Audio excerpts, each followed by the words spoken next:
Hello guys, let's see the question.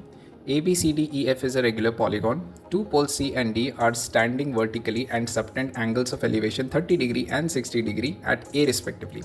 What is the ratio of the height of the pole at C to that of pole at D?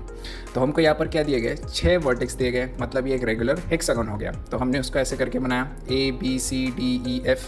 ठीक.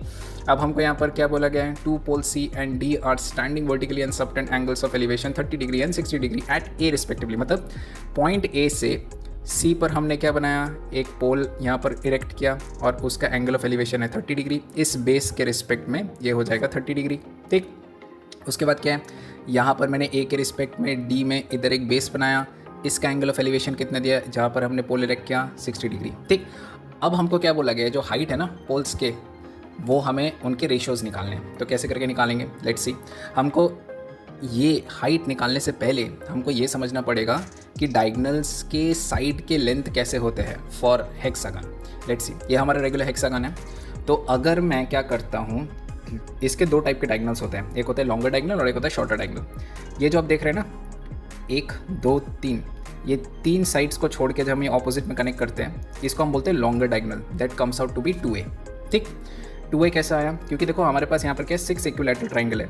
ये एक equilateral triangle, ये एक equilateral, 3 हो गया ऊपर, 3 हो गया नीचे. ठीक. तो साइड ए है, तले इक्विलैटरल साइड, अगर इक्विलैटरल ट्राइंगल का साइड ए है तो ए, तले ये ए हो गया, इस पर्टिकुलर ट्राइंगल का भी ए हो गया, तो a प्लस ए कितना हो गया, 2a हो गया. अब जब मैं शॉर्टर डायगोनल्स बोलता हूँ, शॉर्टर डायगोनल्स में देखो, इससे मैंने इसको कनेक्ट किया तो छोटा हो गया, ये बड़ा हो गया, ये छोटा हो गया.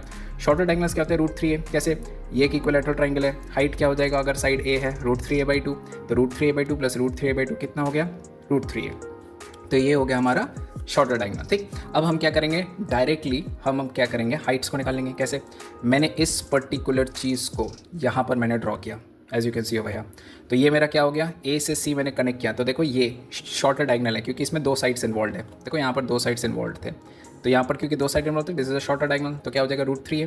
30 डिग्री एलिवेशन दिया गया, तो मैं डायरेक्ट बोल सकता हूँ tan 30 डिग्री. इन दोनों के बीच में रिलेशन कैसे होगा, परपेंडिकुलर बेस. तो tan 30 degree is perpendicular by base. तो यहाँ पर हो गया h1/√3a. मैंने इसको h1 कंसिडर किया. सेम उसी तरीके से इस पर्टिकुलर ट्राइंगल को पकड़ के हम यहाँ पर बैठाएंगे, तो हमको सेम उसी तरीके से क्या मिलेगा, tan 60 degree that is equals to h2/2a. ठीक है. तो हमको ये मिल गया. अब मेरे को हाइट का रेशियो चाहिए, मैं क्या कर दूंगा, इन दोनों को डिवाइड कर दूंगा.